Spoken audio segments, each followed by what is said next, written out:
Hello friends, welcome to Pebbles and welcome to my training course of 48 laws of power या सत्ता के 48 नियम 48 laws. तो चलिए अब देखते हैं ये रूल नंबर 7 क्या है। रूल नंबर 7 है get others to do the work for you but always take the credit. ये चीज़ तो हमारे आजू बाजू में मोस्टली कॉरपोरेट वर्ल्ड में हमेशा होती है। काम कोई दूसरा करता है, क्रेडिट कोई दूसरा लेके जाता है।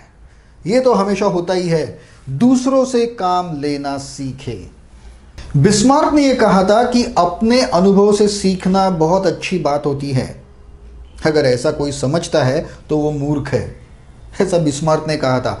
उसने कहा था कि हमें अपने अनुभव से भी ज़्यादा दूसरों के अनुभव से सीखना चाहिए।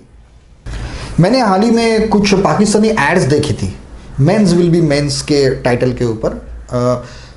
कई ऐसे एड्स हैं जहाँ पे मेंस का स्वभाव दिखाया गया है। एक घर दिखाया है जिसमें मेहमान खाने के लिए आते हैं और बिरयानी बहुत ज़बरदस्त बनी है, सब लोग डिमांड कर रहे हैं। और वो जो घर का होस्ट है, जो पति है, वो कहता है कि हाँ ये तो हमारी काम वाली ने बनाई है। और वो जो पत्नी है उसने, सब लोग समझते हैं उसने बनाई है और वो बहुत खुश भी होती है और सब लोग उसको प्रेज़ करते हैं, लेकिन ये तो बोल देता है कि ये हमारे काम वाले ने बनाई है। तो वहाँ क्या हुआ, किसी और ने वो बनाई थी और इसका क्रेडिट कोई और लेके गया। अगर आप कॉरपोरेट में हो या फिर गवर्नमेंट में, अगर आप ऊंचे ओहदे पे हो तो आप बहुत कुछ काम करके आपके थीसिस जो कुछ भी है, प्रोजेक्ट्स है, वो आप लेते हैं, लेकिन आपका बॉस पूरा का पूरा क्रेडिट लेके जाता है उसका। और ये हमेशा होता है। तो आपका भी ये कर्तव्य है कि आप आपके काम के लिए दूसरों को काम पे लगाओ। उससे दो चीज़ें होगी। सबसे पहली कि आपके पास रिजेक्शन पावर आ जाएगी। अगर आपको एक का काम पसंद नहीं है तो आप दूसरे से काम निकाल सकते हैं, लेकिन उसका क्रेडिट तो आपको ही मिलेगा। और दूसरी चीज़ ये हो सकती है कि आपके काम का स्पीड बढ़ेगा, स्पीड बढ़ता है उससे। Save time and energy by hiring others to do the work. मैंने तो ऐसे भी इंजीनियरिंग के स्टूडेंट्स देखे हैं जो अपने वर्कशॉप की जॉब्स बाहर से करवा के लाते हैं। आजकल तो ऐसी कंपनीज, इंटरनेट के ऊपर ऐसी कुछ कंपनीज आ गई है कि जो सीबीएसई, आईसीएसई, ये जो स्टूडेंट्स हैं जिनको बहुत सारा प्रोजेक्ट वर्क दिया जाता है, तो उनका प्रोजेक्ट वर्क वो लोग करके देते हैं। अभी जो लोग पीएचडी कर रहे हैं उनके थीसिस लिखने वाले सर्विसेज भी आती है। इंटरनेट पे आप ढूंढिए, आपको थीसिस लिखने वाले मिलेंगे, आपके बच्चों के प्रोजेक्ट कंप्लीट करके देने वाले मिलेंगे, होमवर्क करके देने वाले लोग हैं इंटरनेट के ऊपर। ऐसी सर्विसेज है, ऐसी कंपनियां हैं जो आपके बच्चों के प्रोजेक्ट वर्क, होमवर्क, ये सब करके आपको देते हैं पैसे लेके। और ये लोग और ये जो बच्चे हैं वो स्टार बन जाते हैं अपने स्कूल और कॉलेज में कि क्या बनाया है उन्होंने, क्या किया है। What they have done, they have saved their time and energy by hiring others. और ज़रूरी नहीं है कि हायर करने के लिए हमेशा आपको पैसे ही देने पड़ेंगे। आपको किसी को चने के झाड़ के ऊपर चढ़ाकर भी आपका काम निकाल सकते हैं आप। और सबसे बड़ा इंटेलिजेंट व्यक्ति वही माना जाएगा जो बिना पैसे खर्च किए लोगों को चने के झाड़ के ऊपर चढ़ा बढ़ा के उनसे काम निकलवा लेता है और वो अपने नाम के ऊपर पब्लिश करता है। हर दिन कोई ना कोई केस दाखिल होता है कि इसने मेरा क्रेडिट चुराया, इसने मेरी स्टोरी चुराई, इसने मेरा काम चुराया। ये होता है। लेकिन जो कंप्लेंट करता है उसके बारे में कोई नहीं सुनता, कोई उसकी नहीं सुनता। ओके, नेक्स्ट पॉइंट हम लोग देखते हैं। Your helpers will be forgotten but you will be remembered. आपके जिन लोगों ने आपके लिए काम किया है वो तो गए, उन्हें कोई याद नहीं रखेगा। अब ताजमहल का लीजिए, आप किसी नए बिल्डिंग या रेसिडेंशियल कॉम्प्लेक्स का लीजिए, आप किसका नाम लेते हैं? आप वो आर्किटेक्ट का नाम लेते हैं। ताजमहल शाहजहां ने बनाया, ऐसा आप कहते हैं। एक्चुअली वो उसने भी नहीं बनाया है, उसने भी किसी राजपूत राजा का जो तेजू महल था वो हड़प लिया और वो अपना बता दिया और उसके ऊपर एक कहानी बना दी कि इतने लोग, इतने मजदूर काम कर रहे थे, ये करता, बाकी उसने कुछ नहीं बनाया था। लेकिन आप ये बड़े बड़े कॉम्प्लेक्सेस देखिए, वो बनाता कौन है? सिविल इंजीनियर्स, जो मजदूर होते हैं वो। लेकिन नाम किसका होता है? Builder, architect. क्योंकि ये लोग दूसरों से काम निकाल कर लेते हैं। बाकी लोगों का नाम तो चला जाएगा, उन्हें कोई याद नहीं रखेगा। याद उसे रखा जाएगा जो उसका क्रेडिट लेके जाएगा।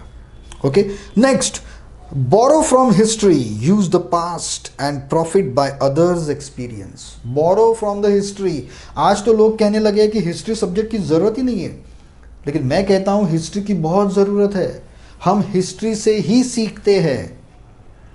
हिस्ट्री में ऐसी कई घटनाएं हैं, कई बातें हैं जो अभी तक इंतजार में है कि आप उन्हें यूज करें, आप उन्हें यूज करें, इसके लिए वो इंतजार में। अब देखिए ना, स्वतंत्रता युद्ध जिन लोगों ने लड़ा था उन्हें तो बहुत कम लोग याद रखते हैं, लेकिन उनके नाम का प्रोपोगंडा करके, उन्हें इस्तेमाल करके आज के नेता बड़े हो रहे हैं। किया किसी दूसरे ने था और उसका श्रेय जो है वो कोई और लेके जा रहा है। तो यू हैव टू लर्न और you have to take credit from the your past. History से लीजिए, दूसरे लोगों से लीजिए। Next, you can only exploit others talent if your position is unshakable. अब ये चीज बहुत इंपॉर्टेंट है। आप दूसरों का टैलेंट, अगर सपोज आपका बॉस कॉर्पोरेट ऑफिस में, अगर आपका बॉस आपके प्रोजेक्ट का पूरा क्रेडिट ले रहा है तो केवल इसके लिए ले रहा है कि आप उसका कुछ बिगाड़ नहीं सकते। आप उसका कुछ बिगाड़ नहीं सकते, भले आप डिक्लेयर कर दो कि ये काम मेरा है, आप उस बॉस का बाल भी बाका नहीं होगा, लेकिन आप उस फॉर्म से बाहर निकाले जाओगे सीधा अगर आपने आवाज उठाई तो, क्योंकि उसकी पोजीशन अनशेकेबल है। If your position is unshakeable, तो आपका यत्न ये होना चाहिए कि you should reach the unshakeable position. लेकिन आप कहेंगे अभी तो मैं बॉस के पोस्ट पे नहीं हूं। अरे लेकिन आपके नीचे तो लोग हैं, आपके नीचे लोग हैं जो आपके साथ काम कर रहे हैं, उसमें थोड़े से दुर्बल जो कभी कुछ बोलते नहीं है, सारे अपमान होते हैं, सारे जो उनके ऊपर इनजस्टिस होता है वो सहन करने वाले, ऐसे बहुत सारे लोग अपने आजू बाजू में होते हैं। अगर आप उनके ऊपर अन्याय करेंगे तो वो कुछ आवाज़ नहीं उठाएंगे। ऐसे आपके आजू बाजू में बहुत सारे लोग होते हैं, उनका इस्तेमाल करो, उनसे काम निकालो और वो खुद के नाम के ऊपर पब्लिश कर दो। फिर से मैं बोलता हूं, behind every great fortune there is a crime. ये बात आपको अनैतिक लगेगी और ये बात अनैतिक है। आपका अगर काम कोई दूसरा चुरा के लेके जाता है तो आपको बुरा लगता है, तो आप किसी दूसरे से काम का क्रेडिट लेते हो तो उसे भी बुरा लगेगा। तो ये बात कहीं ना कहीं अनैतिक है। लेकिन अगर आपको एक टॉप पोजीशन पे जाना है, आपको बहुत सक्सेसफुल बनना है, तो ये अनैतिक बात आपको करनी पड़ेगी, क्योंकि पूरी दुनिया वो कर रही है, आपके राइवल्स वो कर रहे हैं। तो अगर आप नहीं करोगे तो बहुत मुश्किल हो जाएगी। सिंपल सी चीज़ है। Again the females are very expert in this. अगर अगर दो लड़कियां बातें कर रही है, दूसरी एक लड़की बता रही है अरे वो XYZ के ड्रेसेस क्या सॉलिड होते हैं, उसके ज्वेलरी और ये ड्रेसेस क्या सॉलिड होते हैं, और वो दूसरी औरत ने बता दिया हाँ मुझे पता है, मैंने तो उसे वो दुकान दिखाया था, मैंने तो उसे सिखाया था सिलेक्शन कैसे करते हैं। अब उस बिचारी को तो पता भी नहीं है कि ये उसके बारे में क्या बोल रही है, शायद इसने उसे सिखाया भी नहीं है, इसका उससे कुछ संबंध नहीं है, लेकिन एक छोटा सा स्टेटमेंट उसने कर दिया, अरे हाँ मैंने ही उसे वो दुकान दिखाए थे और मैंने ही उसे सिखाया था सिलेक्शन कैसे करते। तो उसकी पॉपुलैरिटी के ऊपर, उसका जो बड़प्पन है उसके ऊपर आप महान बन गए, सीधे आप महान बन गए, है कि नहीं। भले ये बात अनैतिक हो, लेकिन हम सब ये बात करते हैं, हमेशा करते हैं। लेकिन आपने अभी तक ध्यान नहीं दिया कि ये चीज़ आप करते हो, तो इसके बाद ध्यान दीजिए और जोर से वो चीज़ कीजिए। हर एक्सपीरियंस खुद लेने की ज़रूरत नहीं है, दूसरों के एक्सपीरियंस को इस्तेमाल करो, दूसरों को इस्तेमाल करो, दूसरे लोगों को इस्तेमाल करो। कभी कभी ऐसा होता है कि आप जिसका क्रेडिट ले रहे हो उसको तो पता ही नहीं होता कि आप किसी का क्रेडिट ले रहे हो, पता ही नहीं होता उसको। मैंने एक कैंटीन में देखा था कि कुछ बिरयानी थी, शायद वो बिरयानी बहुत अच्छी बनी थी, सॉलिड बनी थी, हम लोग ने भी बहुत खाई थी वो। तो बाजू में बैठे वाले, एक फैक्ट्री की बात है, और बाजू में बैठे वाला एक सुपरवाइजर था, उसने बोला कि अरे ये तो अभी इसमें सुधार हुआ है, ये पहले बहुत घटिया था, मैंने कंप्लेंट की, मैं पूरा जेम तक गया इस पॉइंट को लेके और मैंने उसको सुधार के लिया है। एक्चुअली ऐसा कुछ नहीं हुआ था। क्योंकि उस कंपनी के जीएम ही मेरे पहचान के थे और मैंने उनको पूछा था। लेकिन मैंने इंक्वायरी की, लेकिन लोग इंक्वायरी नहीं करते। गॉसिप को लोग सच समझते हैं, कोई इंक्वायरी नहीं करता, क्योंकि हर एक के मन में दूसरे के बारे में असूया होती है। अगर आप दूसरे किसी के काम का क्रेडिट उसे बताए बिना, जैसे हमारे बॉलीवुड वाले वगैरह करते हैं, ले लोगे तो किसी को पता नहीं चलेगा, कोई इंक्वायरी नहीं करता। सामने जो दिख रहा है उसी को लोग सच मानेंगे। आप मान लीजिए मेरी बात। तो आज से दूसरों के काम का क्रेडिट लेना शुरू कर दीजिए। आपके नीचे जो लोग हैं, जो आपका बाल भी बांका नहीं कर सकते, उनके काम का क्रेडिट खुद लेना शुरू कर दीजिए।